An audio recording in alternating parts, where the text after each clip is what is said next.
Kontatu guzu, zure lehenengo aldia izan da Master Cupean parte hartzen, ezta? Bai, urte honetan lehenengoa. Eta zelako esperientzia izan da? Ona. Mistoekin oso desberdina, mistoekin zegoen pilo bat jende gehiago eta publiko gehiago ere bai, baina, hobeto izan da horrela, zauz hain urduri eta holan, eta neskekin seguruago sentitzen zara. Ni gutxienez. Beti mistoetan egon naiz, baina ja, ailegatzen zara momentu bateran, ja mutilak indar gehiago dutela eta nire ezberdintasuna notatzen nuen orduen ja esan nuen neskekin jolastu nahi dut, eta Master Cupera joan nintzen. Eta oso ondo egon zen esperientzia. Errepikatzeko asmorik bai? Bai. Ja egon naiz bi alditan, orain nago bikoteka jolasten.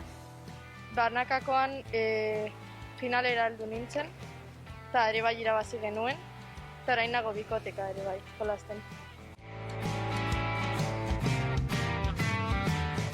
Lehen 5 neska geunden, eta orain, ja azkenean bakarrik eratzen naiz nire adinekoa, baina beraiek etorri ziren, eta orduen hobeto dago bestela joan bar nintzen Lezamara eta holan, eta Lezamara joatea ez nuen nahi, nahiko urrun dagoelako, eta institutoan eta dena ezin naiz joan. Eta orduen beraiek agertu ziren, eta askoz hobeto da neskekin egotea.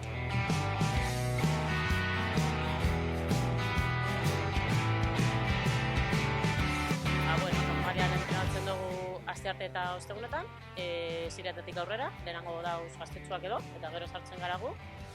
Eta hori, Albaro da gure entrenadorea, aurre ikusten entrenatzen hauekin. Eta posik, hauza da, momentu oso gutxi gauz, eta batzutan hori, batzukan bagara, eta alaba, eta zemeak, eta ez dakiz zer, etortzen gara holan. Baina, horregatik animatzen gara norbait gehiago etorri nahi badao, hau beti dago zabalik, edo nor etortzeko.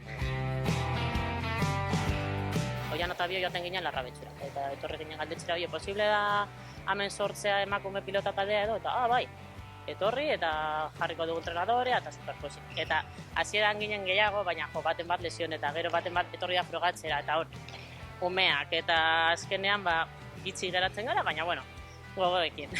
Bai.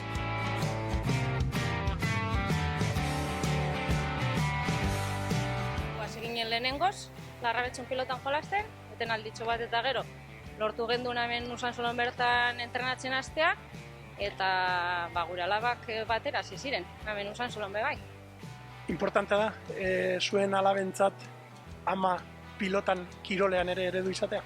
Nik uste dut baietz, ez? Azkenean erreferentzi bat, ondineko eurek ez daki gustako jaken edo beste kirolen bat aukeratuko da ben, gitxienez gabizela eta zozer egiten dugula eta heldu garela ganera, hasi garela kirol bat egiten, ez dagoela momenturik, edo zein momentutan hasi geinke, eta eure bai.